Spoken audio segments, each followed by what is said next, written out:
DElEd fourth semester के सभी प्रशिक्षुओं का मैं स्वागत करता हूं। आशा करता हूं कि आप सभी सब स्वस्थ और सकुशल होंगे। इकोसिस्टम की श्रृंखला में आज का जो हमारा टॉपिक है वो है इकोलॉजिकल पिरामिड, अर्थात पारिस्थितिकी पिरामिड। तो पारिस्थितिकी पिरामिड क्या है? इसके पहले हमने पारिस्थितिकी तंत्र पढ़ा हुआ था और उसमें हमने देखा कि जो संरचना होती है, एक इकोसिस्टम की जो संरचना होती है वो उत्पादकों तथा उपभोक्ताओं से मिलकर के होती है। तो पारिस्थितिकी पिरामिड क्या है?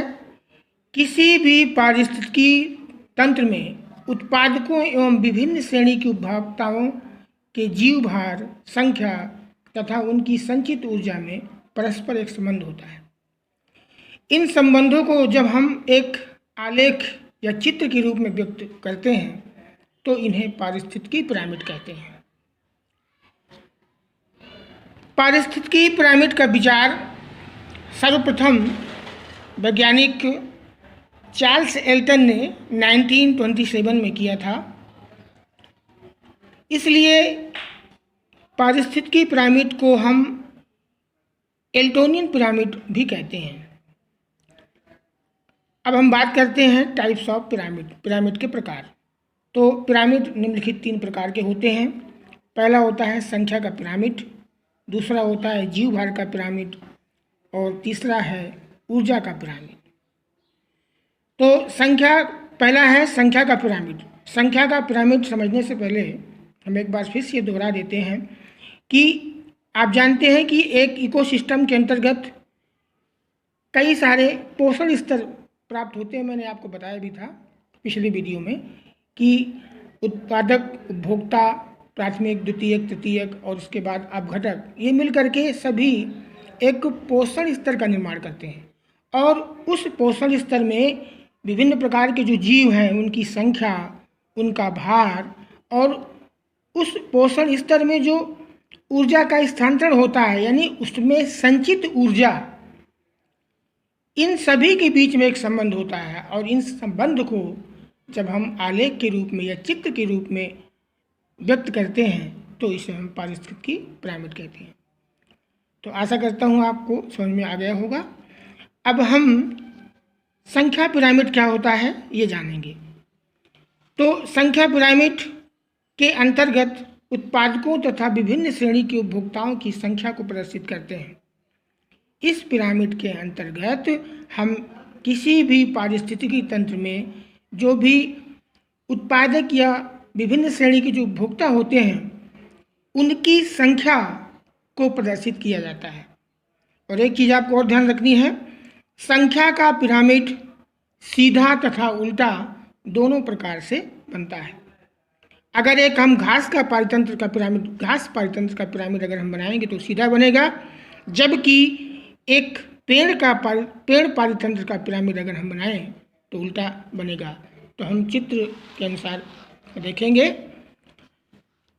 यहाँ हम देखते हैं घास का पिरामिड, तो इसका पिरामिड हमने जैसे बताया सीधा बनेगा और जो पेड़ पारितंत्र का पिरामिड है ये उल्टा बनेगा।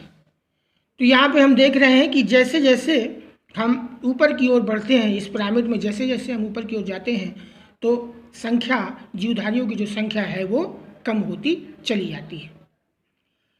उत्पादक, फिर प्राथमिक उपभोक्ता, उनकी संख्या और कम हो जाएगी। इसके बाद द्वितीयक उपभोक्ता, उनकी संख्या और कम हो जाएगी। तृतीयक उपभोक्ता, उनकी संख्या और कम हो जाएगी। और इसके बाद उच्च उपभोक्ता, इनकी संख्या और कम हो जाएगी। तो इस तरह से जो घास का पारितंत्र है ये सीधा बनेगा। अब हम बात करते हैं पेड़ के पारितंत्र की। तो इसका जो पिरामिड बनाएंगे तो हम यहाँ पे देखेंगे कि एक पेड़ की संख्या 1 है, फिर उस पर बहुत सारे जो पक्षी हैं वो उस पर आश्रित रहते हैं, जो कि प्राथमिक उपभोक्ता के रूप में इन्हें हम जानेंगे। इन पक्षियों पर बहुत से परजीवी आश्रित रहते हैं और इन परजीवियों पर बहुत सारे जीवाणु आश्रित रहते हैं। तो यहाँ हम देख रहे हैं कि जो पेड़ पारितंत्र का जो पिरामिड है वो जैसे जैसे हम ऊपर की ओर बढ़ते जाते हैं तो संख्या अधिक होती चली जा रही है। पेड़ कम है, इसके बाद पक्षियों की संख्या और ज़्यादा है, इसके बाद परजीवियों की संख्या और ज़्यादा है और इसके बाद जीवाणुओं की संख्या सबसे अधिक है।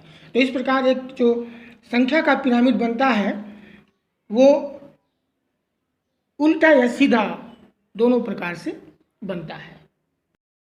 अब हम बात करते हैं जीव भार का पिरामिड, यानी पिरामिड ऑफ बायोमास। तो जीव भार, जैसे कि नाम से ही आपको समझ में आ रहा होगा कि इस प्रकार के जो पिरामिड होते हैं उनमें सभी पोषण स्तर के जीवों का सकल भार व्यक्त किया जाता है। जीव भार का पिरामिड भी आपको ध्यान रखना है सीधा तथा उल्टा दोनों प्रकार का बनता है। अगर एक फॉरेस्ट इकोसिस्टम यानी वन पारितंत्र की अगर हम बात करें तो सीधा बनेगा, और एक सी इकोसिस्टम यानी समुद्री पारितंत्र की अगर हम बात करें तो ये उल्टा बनेगा। अब यहाँ पे आप देख रहे होंगे कि हमने एक मानक ले लिया है, उनका भार हमने यहाँ पर मान लिया है। तो जैसे जैसे आप देखेंगे हम ऊपर की ओर बढ़ेंगे तो संख्या में कमी, भार में कमी होती जाएगी। अब यहाँ पे आप देख रहे हैं उत्पादक, यहाँ पे इनका हमने भार माना हुआ है 1000 kg। तो एक नियम है जिसके अनुसार जैसे हम अगले पोषण स्तर पर जाते हैं तो जीवों की संख्या में 10% की कमी हो जाती है। आगे हम जब ऊर्जा का पिरामिड पढ़ेंगे तब हम समझेंगे। तो इसमें आप देख रहे हैं प्राथमिक उपभोक्ता इसका 10% यानी 100 kg, फिर द्वितीयक उपभोक्ता इसका 10% यानी 10 kg, और तृतीयक उपभोक्ता इनका 10% यानी 1 kg, और उच्च उपभोक्ता इनका 10% यानी 0.1 kg। तो इस तरह से हम जैसे जैसे ऊपर की ओर बढ़ेंगे तो संख्या कम होती जाएगी। अब हम देखेंगे सी इकोसिस्टम। जो सी इकोसिस्टम का जो पिरामिड है वो उल्टा बनता है। यहाँ पे हम देखेंगे सबसे ऊपर हैं तृतीयक उपभोक्ता, और ये है, इसको हमने माना है 1000 kg।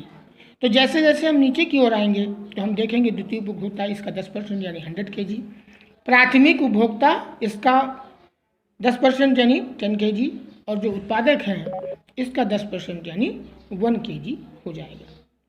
तो ये है जीव भार का पिरामिड।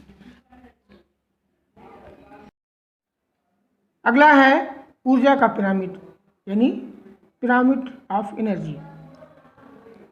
एग्जामिनेशन के दृष्टिकोण से अगर हम देखें तो ऊर्जा का पिरामिड बहुत ही महत्वपूर्ण है।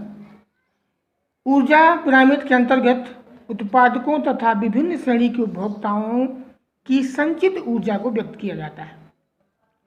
और ऊर्जा का जो पिरामिड है, यह आपको ध्यान रखना है, महत्वपूर्ण बिंदु है कि जो ऊर्जा का पिरामिड है वो ऊष्मागतिकी के नियम का पालन करता है। ऊष्मागतिकी का नियम क्या है? ऊष्मागतिकी का नियम, जैसा कि आप जानते हैं कि ऊष्मा को ना तो नष्ट किया जा सकता है और ना ही क्रिएट किया जा सकता है, ना ही बनाया जा सकता है और ना ही नष्ट किया जा सकता है।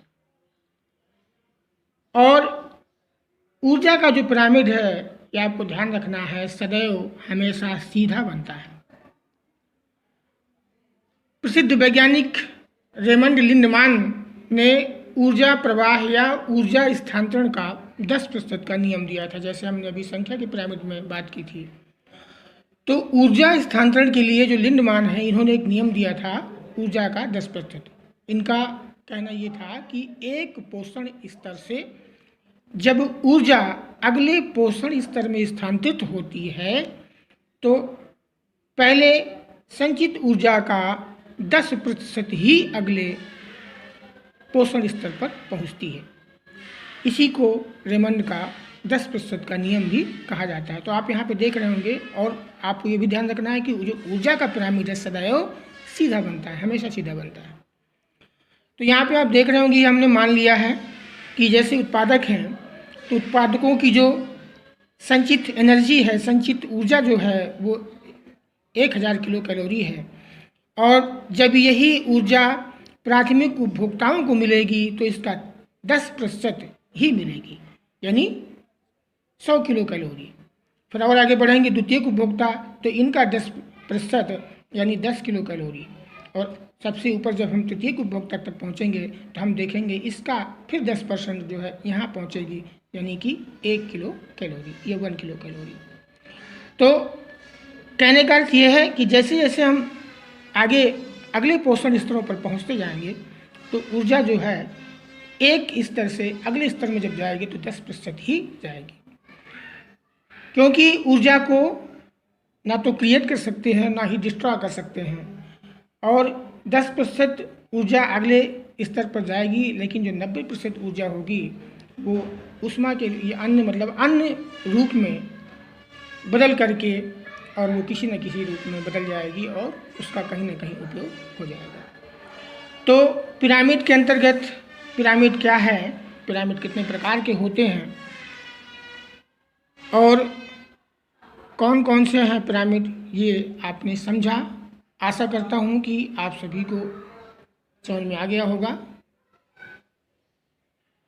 ओके, घर पर रहिए, घर पर रहकर अध्ययन करिए। Thank you.